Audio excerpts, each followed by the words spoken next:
That's a song playing in the background. In post. What song did you guys use? We have a theme song.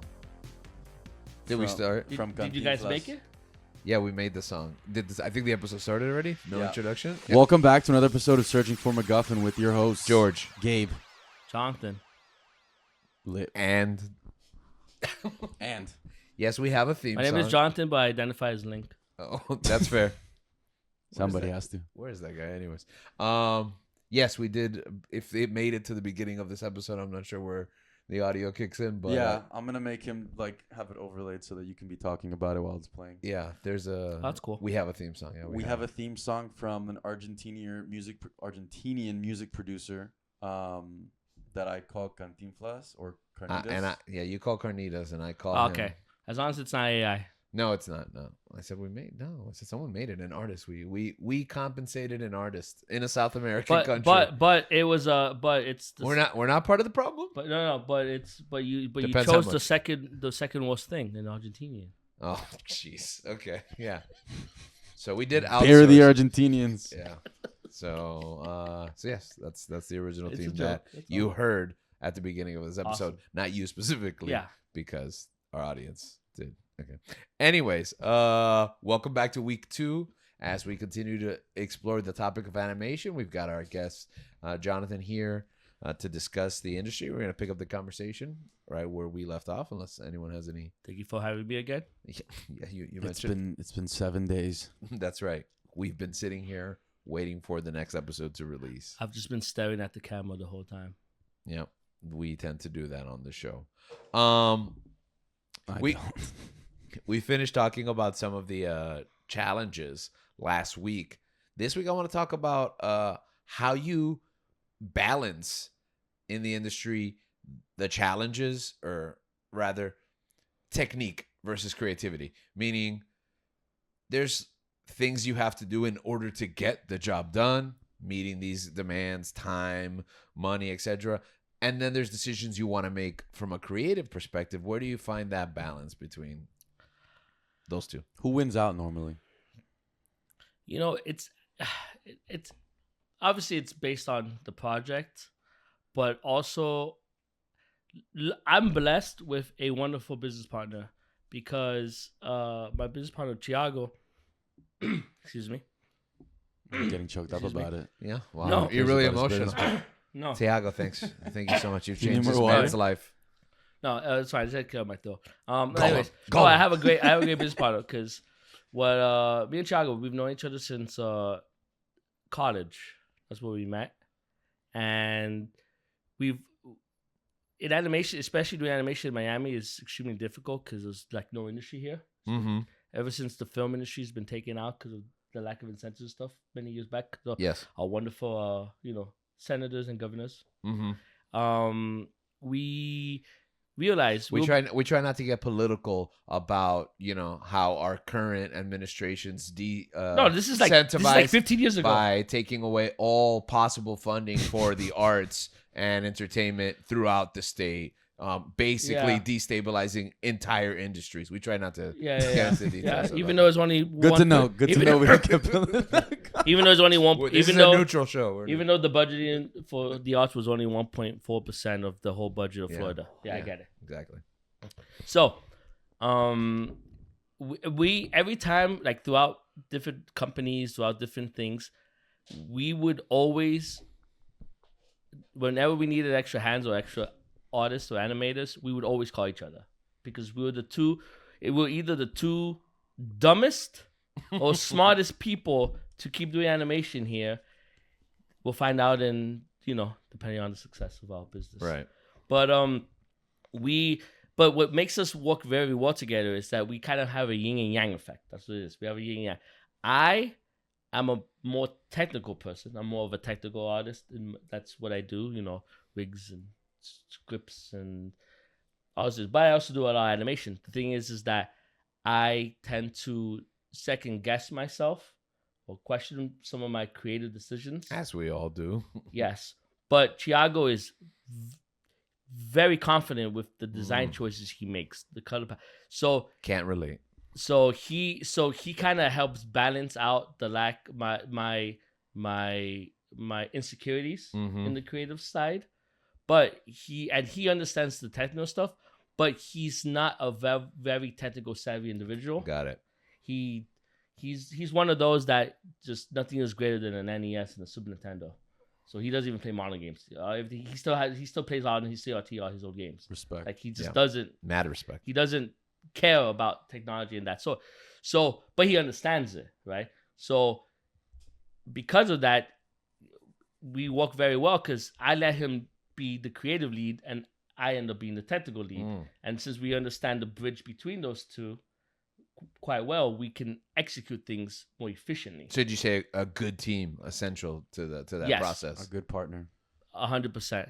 You always have to always work with artists that cover your weak spots. Yeah. And are with you through thick and thin. Yep, 100%. And treat them as if they're a part of your family. Right. Value.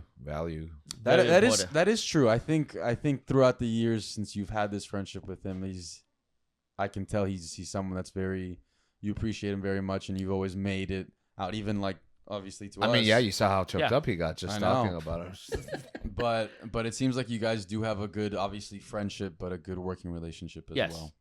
Yeah, and that's needed, especially running a company such as ours. And it works well. For example, I'll give you an example. The project that we did for Noggin, we did a mini series of 6 episodes, and it was called Pop-Up Problem Solvers. It had characters from Blue's Clues, from Paw Patrol, from Peppa the Pig? no, not Peppa the Pig. That car show, the car one. The car show, yeah. The Bat Car? I thought you would fill in that blank there. The Bat Car show? Hot Wheels? no, No. Oh, that's the job you really want, man. Oh, you gotta should watch that. You Have gotta you get seen on that? that Batwheel I heard show. about that. I heard about that 3D Hot Wheels show. Yeah, you gotta watch Batwheels. No, man. it's the Monster Machines. Monster. Yeah. Okay. Monster Trucks? I don't have kids. It's okay. Carritos. Yeah, they're Carritos. that project's not paying you anymore. You could just delete Yeah. it from your Well, mind. Noggin doesn't exist anymore. They Yeah, all got fired exactly. and closed down. Rip last year. Noggin.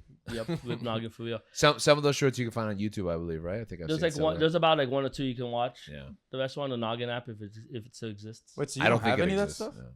I still have. Yeah, Okay, he- I still have my stuff. I have all my things in my server. But like the question is where can like a Oh, consumer go out and You watch should it? be able to watch. A consumer can watch on Amazon Prime. You can buy it at Amazon. Oh, Prime. you can okay.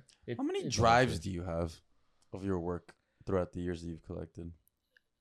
I had because a lot of them have died.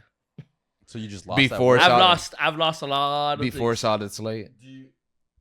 Yeah, well, we still use regular drives. It's just in our NAS for our Right. projects. Since we started the studio, we haven't lost anything. But our own personal stuff from back then, like when I did stuff for Disney and I did other projects And like school for the stuff company. and all Yeah, all that stuff is gone. But we have about like right now because we just started. I mean, in securing everything and stuff, we have about like 16 terabytes.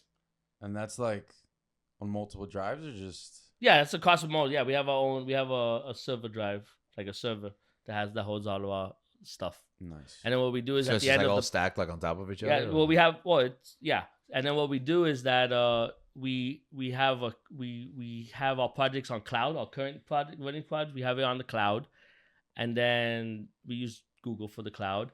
And then what we would do is that once we're done, we archive. We'll get all the project files. We'll archive it, and then we'll put it, and we'll keep it in our archive folder in our servers. The project files you keep them? Yeah, we keep all our project files. Because all I'm picturing is like those server rooms in those movies where people have to sneak in through like those security measures and protections and then have to hack into the system. Like where I have I mean, we're not that big yet, so I Yet. don't think we have.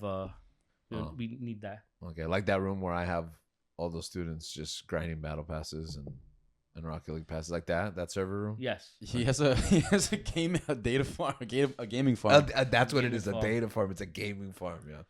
So anyway, as I was saying, so when we did that, so the reason they reached out to us is because we were already working on some stuff with Paramount. So someone in Paramount, one of the execs, gave them our information, and they were like, "We want to do a pop-up book, and just with these characters, tell you these kid stories, how to.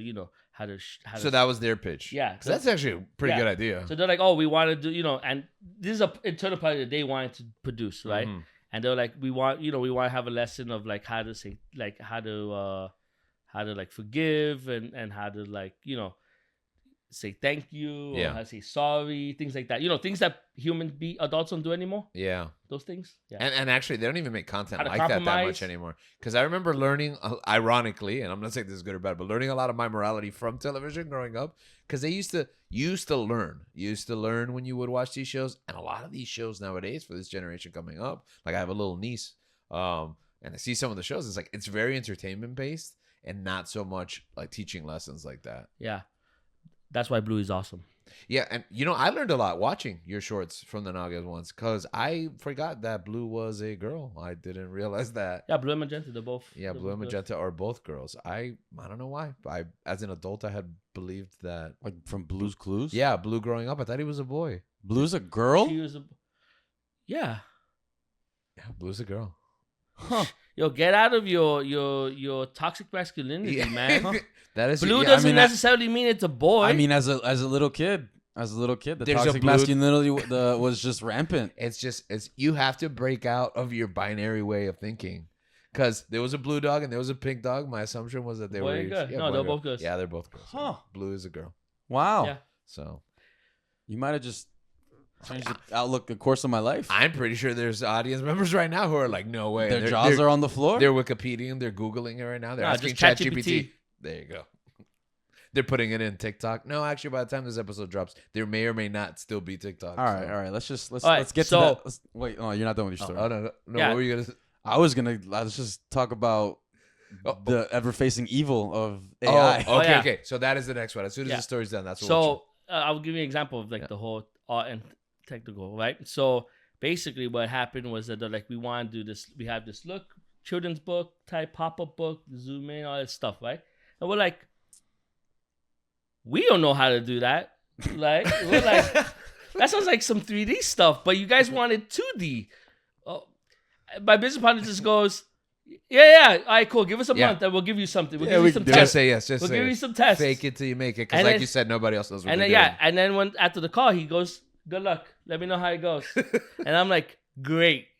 Thanks, man. I mean, that's how you get those opportunities. Because he's confident, not just in his own work, but he's confident in your work too. You'll figure this out. So he's like, no, you can figure it out. You got it. Because the way we were doing it, was like the way we were going to do it, we were thinking, oh, we could do this and then we could do it in post and stuff like that. I'm like, man, this seems like a pain to just like so much labor work required. How can I reduce...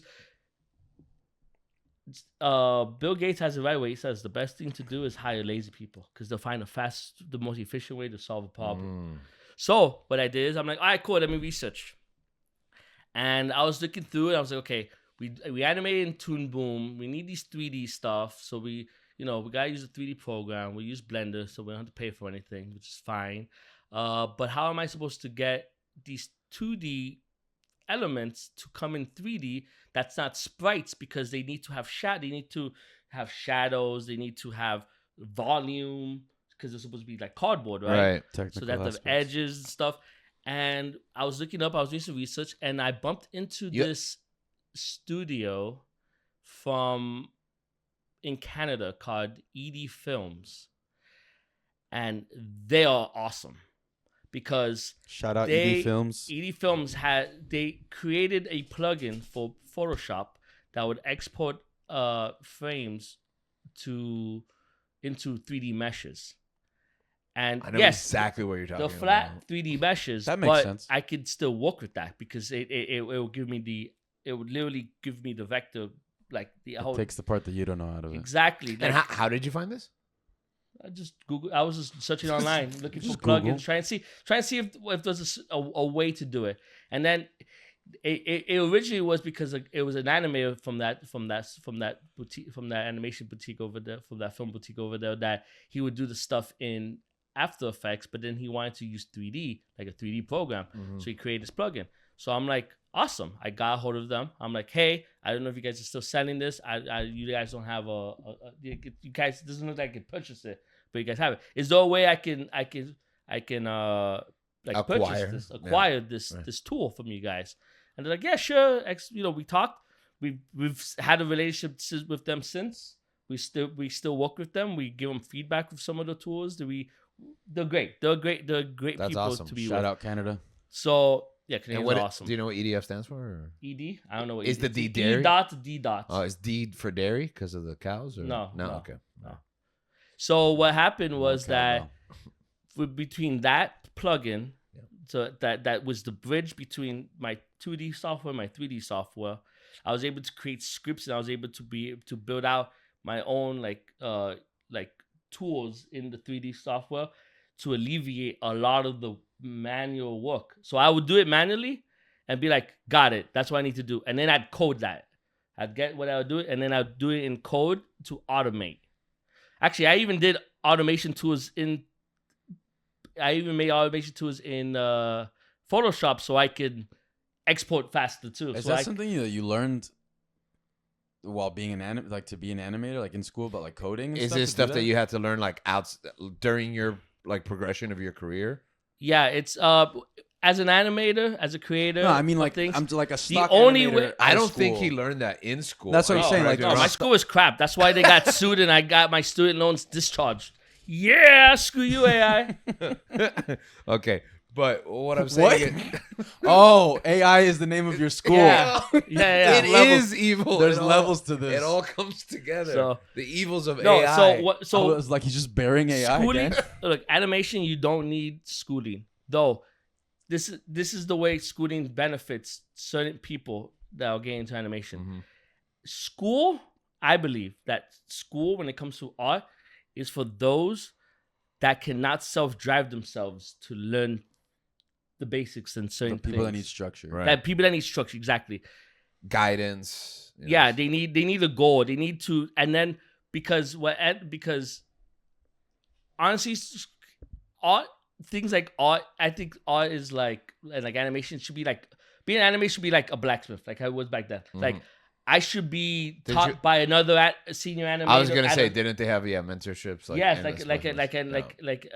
apprenticeships. Apprenticeships, yeah. Yeah, it should be more in an apprenticeship format. So for me, because art and like animation and a lot of these things are very subjective. Yeah, they're not an objective thing. Like, I mean, I feel like that's supposed to be the model of school, though. You're supposed to be taught by professionals. And obviously, you don't take an apprenticeship where you're under the tutelage of like one person. But I feel like that's what it's supposed to be. You're supposed to take these courses with these professionals, and they're supposed to guide you, mentor. We just like mass marketed and mass produced it, where you don't really get that one-on-one. So at least in animation, a lot. I had some very good teachers, and I had some very horrible teachers. Yeah. And you can tell which ones like understand the software and understand the program, and they have their own studios on the side as well. Right. That's fine. But then you have those that go, oh, I couldn't make it in this industry. Let me just get a master's and teach. Mm-hmm. And that's a lot of people. Right. So those especially at your school are relatively useless. Well, I also had great technical teachers too. Yeah. And I still talk to some of them. Yeah. And we bounce work off each other and stuff. So it depends. Yes, your minds may vary when it comes to education. Right. Now, I forgot what I was going. Oh, yeah, So what I did is that once I did that, once I finished doing that, like finishing, we sent the test renders right to them, mm-hmm. right, and then they went, and the first thing they said was, "This is fantastic. We've spent 2 years finding this look." Yeah, that little pause. The moment they saw it, they just went. We've been looking for this exact thing for 2 years, and we haven't found a studio to execute it. Well, look the way at that. We wanted it. That's and the then thing. they gave us the job. That confidence that Tiago had to give you that opportunity in the first place, and you even learned new skills from that, and you grew. Yeah, no, from there. And then now we realize, and the best thing is we found how cost effective it is. So now we're like, oh, we can use these techniques and these other things, not look like the show we made for them, but use the same techniques and the same things to make our own show, to make our own kid show. So now we're already using some of those things that we built in house to to benefit our own projects, which is great.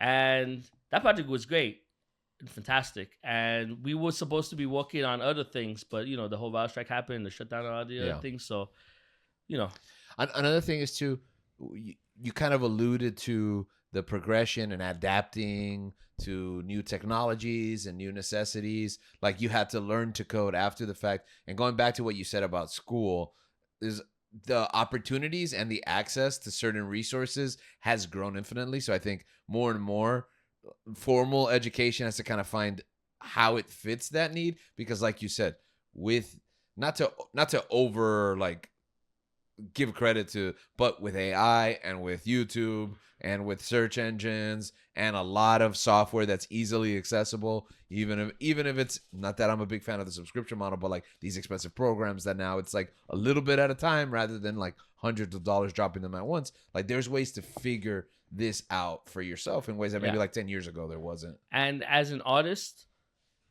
the best thing, like if you're like a driven artist and and you really want to grow and get really good at what you do, nothing is better than trial by fire. Yeah.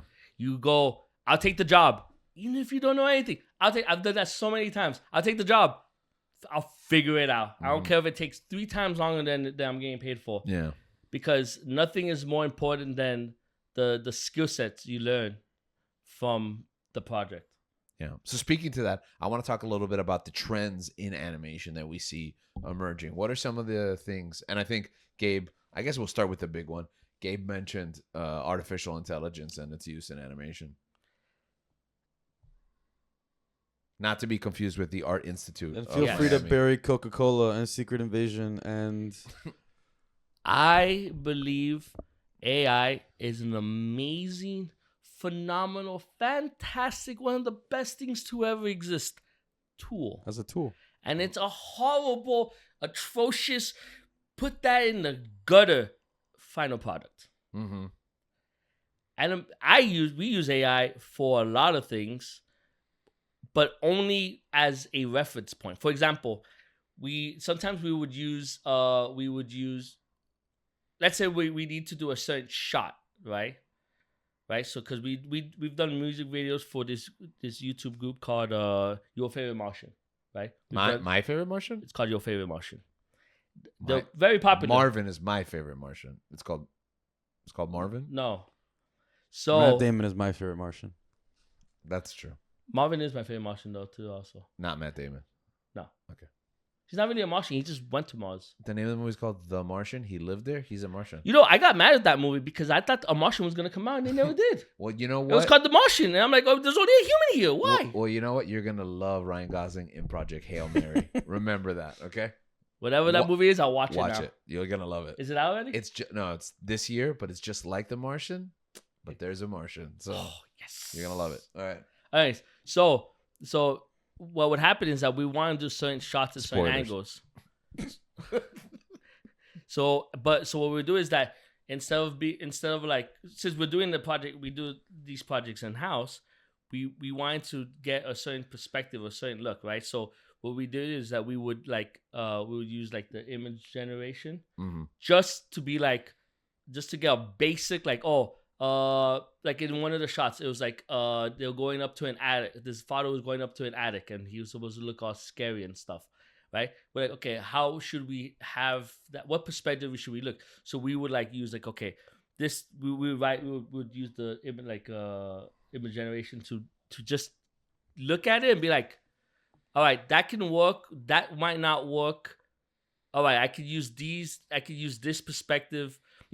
Okay, the beep, because you're gonna just draw and draw. Yeah, you're just gonna sketch, throw it away, sketch, throw it away. So I just use it just as a reference point. Like, perfect. And then we draw it. Pre-production. Yeah. Right? And then we just draw it. But we don't use it as concept. We don't use it for any legitimate work. We just use it as a reference. You're not going to storyboard it, but you're going to use it to come up with the ideas that eventually end up on your storyboard. Exactly. So instead of, I'm going to Google an image to see what this is.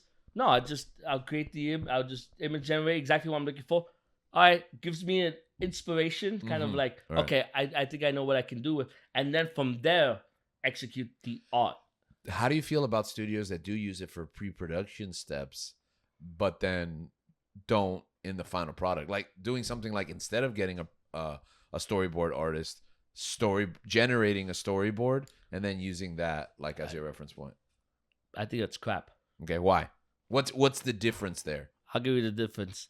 Storyboards is literally the skeleton. It's literally the skeleton and the organs of the entire project. Those AI, when it comes, I've seen AI storyboards. They suck. Right, because okay, they don't they put stuff in, like, and they give you like it's all basic. Yeah, because it can't think. It can't really logic. It'll give you it'll spews out basic storyboards. Yeah. There's no it doesn't understand it's not gonna keep in mind the root of threes or or it's not gonna keep in mind certain angles of perspective or breaking certain things. It will contain errors, like for sure. Yeah, it would just be whatever. So when it comes to storyboard artists, I feel that storyboard artists the good storyboard artists know how to express and how to tell a story visually, in a sense that it's not because when you're telling a story, right? There has to have like that human factor to it. It's not like you're doing like one of those ads or like one of those what do you call it? Those like those stick figure drawing ads that they always do, or like those information type things. Right. Yeah, I guess you could storyboard those with the AI. This is basic. But when you're doing storytelling, no, you need human hands need to, they put their input into it because it feels natural. When people like Coca-Cola and people like... So you've seen the Coca-Cola commercial, right? It's crap. Yeah. It's... But okay, so if the artists know this and you're layman, like everyday consumer, me, Gabe, right? We know this. What is giving these companies the belief that they can literally generate a final product? Shareholders. I'm sorry, but to be fair, if you want me to be candid, a lot of the crap that we're dealing with the AI taking over, like being final product stuff, the rehashing of multiple shows, all this stuff is just shareholders getting greedy and trying to bring up the bottom line and trying to raise profits for them while screwing everyone over and forcing the consumer to just consume garbage. Yeah,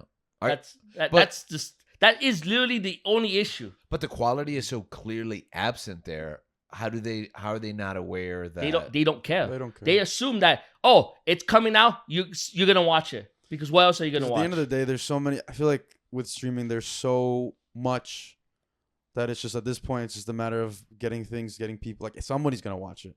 You're putting something out there. Okay, but also for marketing, like the Coca-Cola commercial, for example, like Coca-Cola commercials. Coca-Cola's like the king of commercials. I don't understand that. And it's like whether it's the panda, or it's Santa, or it's whatever. Like warm feelings is their bread and butter. And like, how do they not know that no one feels anything? I honestly believe that the Coca-Cola one is interesting because from what I believe may have happened with it, I'm not sure. I can't say anything. Right. But it seems like it's just, AI is the new trend. Cool. Execs go, let's do an AI commercial because it's the new trend and it's cool. Okay, who's doing it though? Are they hiring artists to use the AI? Or? Oh no, yeah, they have. Well, they would hire all of these companies use agencies, right? So the agencies would hire the people. And this is like Coca-Cola being like, "Hey guys, we need you to use artificial intelligence to make this commercial." No, it can go one or two ways. Either the agency goes and pitches the idea of making AI and making it look how awesome and cool and look how popular AI is and look how everything is being AI and it's super cool. We should do this.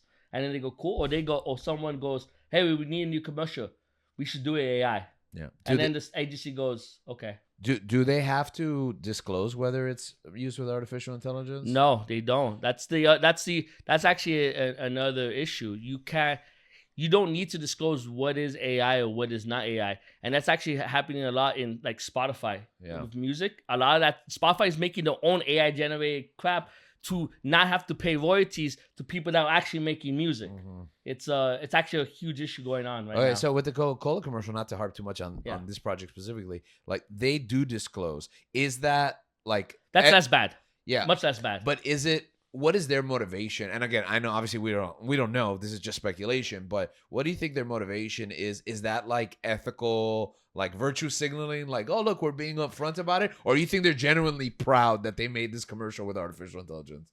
I am a believer that if you want to make final products with AI, like if you want AI produce final products, and you specify, that's fine, because there are some people that like AI. There's some people that. A lot of people, there's a huge push of not wanting it because it's why? Why would I want just something that a computer made? You know, that's what a lot of people view. Like, why do I want to see something that a computer made?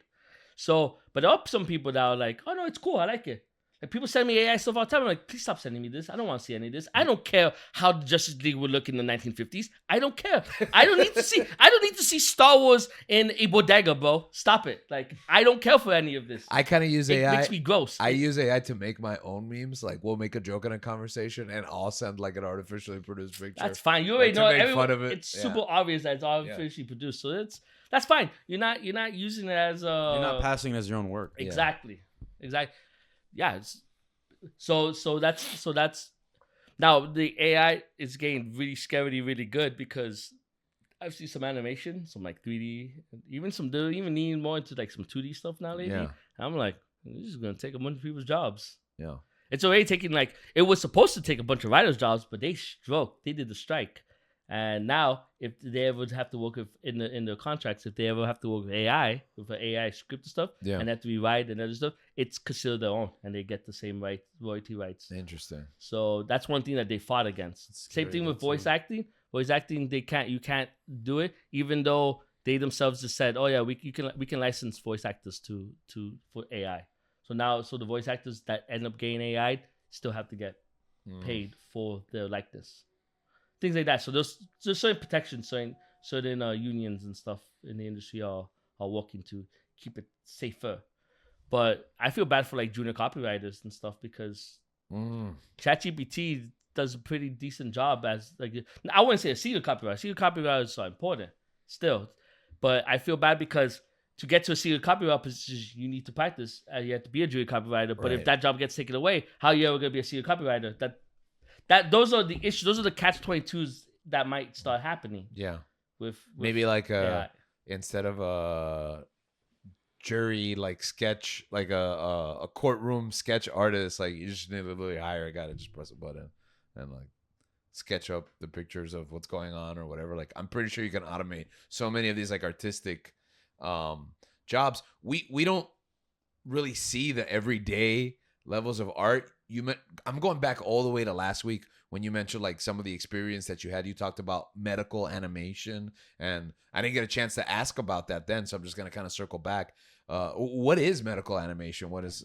Oh, medical animation is just animation used for medical purposes. For example, I'll give you an example. Like I worked on a project one time. It was for DARPA. It was a training dummy that they made to practice medical procedures in the field. So they actually have a dummy, and in the dummy there was a program, and then you'd see the 3D graphics of the character and how it would do, and what you're doing physically, how it would affect the and then it gives you a whole breakdown. So there's all different types of things. Also, there's also I saw this trend that exists now that you can like scan you wear this bodysuit. And there's like these apps that you scan, like you take a photo of yourself, and based on the bodysuit, the app would make a 3D representation of you and would tell you where you can lose weight and how to lose the fat from certain body parts and stuff. Yeah. They have Google Body coming 2026. So they do. So it's used for a lot of those things, explaining like how certain how certain diseases affect the body, or how certain medicines, will affect the body and fix it. Have you ever seen those like little like cells that go and they attach to something and disintegrate. That's all medical animation. I see. It's just for the medical field. It's just animation done for the medical field, mainly for learning. And that's what I'm saying. Like that, there's so many opportunities out there to work in even other industries. A lot of times when you're growing up trying to choose a career, you don't really see those opportunities. The commercial aspects or even the utilities of animation and other fields. That's why I love animation. You literally can work in any industry. There's a place for what you want to do. And you can work from home. I don't like working from home personally. Yeah. Okay. So explain that. Well, what about that dynamic? Working from home, working in office as an animator. The way we personally like doing things is we like to do all creative decision making and all creative in-house, in person, because nothing is better than direct communication and being able to look at the work being done while it's being done. Mm-hmm. So you can get quicker feedback and more efficiency. But when it comes to the production side, like producing, animate, you don't necessarily the grind, like the just the work. Working remote is fine. Like it works. I've done it. I would sometimes, like, I'm working on an animation and I'll work from home, being like, oh, I got some stuff I have to do. I'm gonna work from home today, and then I'll just log in, download my files, work on it. And then the next, because it's like the deadline's like in 3 days, and the next day I get back to the studio, I'm like, oh, look, this, what could we do to adjust this? How does this look? All that stuff. But any creative decisions, we like to sit down. If we need a storyboard, we like to storyboard in like actual place. Like we like that. And you do that like by hand or digitally? Well, digitally we use Cintiqs. Which, you want to hear something hilarious? Sure. There was some controversy last year because Wacom, which they're the ones that create the drawing tablets and Cintiqs, which is like what everyone uses, industry standard, because they're the best. This is what? Oh, Wacom? Yeah, Wacom. Yeah. Wacom. So Wacom. I don't know. I just say Wacom. Wacom sounds better than Wacom, because Wacom sounds like Waco, and then you think about a bunch of nut jobs shooting up.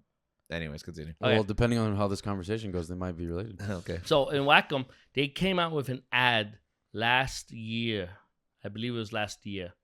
I'm sure it wasn't the year before. I don't know. All the years are 1 year for the last 5 years. So one long year. So recently, they came out with an ad for the new drawing tablets, right? The very expensive, like $2,000, $3,000, top of the line, right? I don't like where I think the story is going. Yes, continue. Right. So mind you, this is they make a product for artists to make art, and they somehow put AI art in the ad. Why?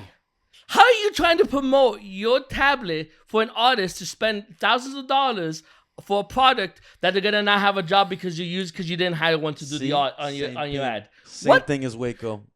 See, it made no sense. Yeah. And they're like, "Oh, sorry, we didn't mean it. That wasn't supposed to be there." Yeah, sure. Yeah, Disney World recently came under fire because some of the interiors, they redecorated some of the interiors in some of the ride attractions, and there was AI art used to kind of decorate, and it was like the Imagineers have lost their imagination, and then there was a whole big discussion. The Imagineers actually don't do the interior decorating; they just interior designers right. Exactly. But so the interior designers are the ones that lost. Yeah. So they tore them down too. They took them out. Good. And then I think they replaced some. They're probably gonna replace all the art, but there's just like empty space where AI art was hanging. I don't know what it is, but AI art, just you look at it, and it just looks so soulless. It doesn't have a soul. I mean, what you don't know what it is. It's that it doesn't have a soul. The artist, there's no artist. There's no emotion that comes out. You can tell neither. Yeah, sure, you make it hyper realistic, and you might not tell if it's a person or not. Mm-hmm. Cool, but that's not really art. That's like fake photography. Yeah, fake photography. Well, all of your phones, but even all your phones use AI, everything that you take a photo with on your iPhone, that's all AI. Right, but as tool set to adjust but for example, a fake photo is now no longer a photo. No, because it hasn't photographed anything. But it's also not art. Yeah, exactly. Because it can't be like photographic art. But it also can't be photography at all because it didn't take anything. The thing doesn't exist in real life. There was no light absorbing. Yeah, it's crazy. All right, really quick before we wrap up, any other trends you see in animation? Any other trends I see in animation lately? Gabe, maybe you have some. Not necessarily trends. I was just gonna ask if you had any advice for people that are thinking about getting into this field. Okay. Don't choose be a smart person and have a career that actually makes money. But if you want to be stubborn like me and you not care and go through the hardships, but enjoy the final products that you create and have people enjoy the final products you create, I would say the best thing to do is, which is actually a problem I don't do because I am not a very social media person, is put your eye out there. And a lot of people have gotten picked up putting the stuff on social media, Instagram, TikTok if it still exists. This is with us, YouTube. as a family. Yeah, this is YouTube. YouTube is very popular. Animation. There's been a recent influx of animation being picked up from YouTube.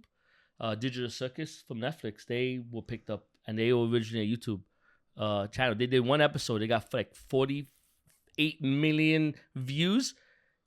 Instant pickup on Netflix. Yeah. Same thing with Has-Been Hotel. Has-Been Hotel was crowdfunded.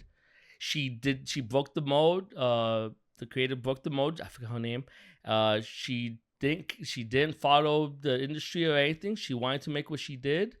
She got funding for it. Came out one of the top 10 things on Amazon this year.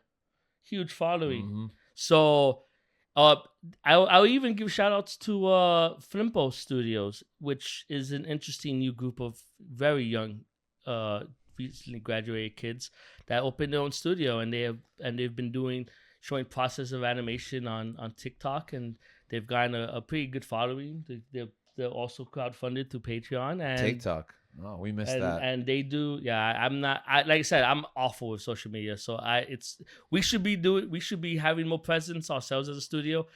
It's just very difficult because I don't like people. And not only like, that, in that sense, like I just don't like social media. It's first of all, it's like emotional. It's not my generation. Yeah, it's emotionally like draining and exhausting, but also it requires that's like a full-time job too. Like just interacting with social media. Yeah. We kind of talked about growing the user base on this show before when we set you up to come on the show, and we were talking about that. It's like that's probably the biggest obstacle. We're like, do it, put it out there, but like it's hard for us to do it. Yeah. But we solved that problem today because now we've got the Henry Danger bump, right? From Jonatan for coming on the show and helping us explore this topic for the past 2 weeks. So I don't know if you want to do another pitch, your studio, Henry Danger, whatever it is that you want. Plug. Yes. Team Legend Studios. We are a legendary studio of legends, and follow us on Instagram and YouTube. Team Legend Studios. All right. Okay, so thank you so much once again for coming and taking the time. And for the rest of you listening or watching at home, may you have a legendary week of legend. And remember, anyone can be a legend. Just some are more legend than legend. I am legend. Moo.